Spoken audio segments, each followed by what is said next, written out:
প্রতিটি গ্রামের একটা গল্প থাকে।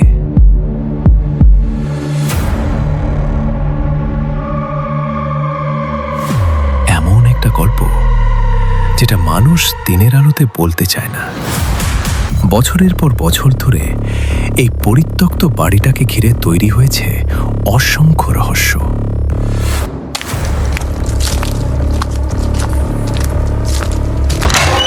কেউ বলে এখানে কেউ নেই, আবার কেউ বলে এখানে কেউ কখনো একা থাকে না।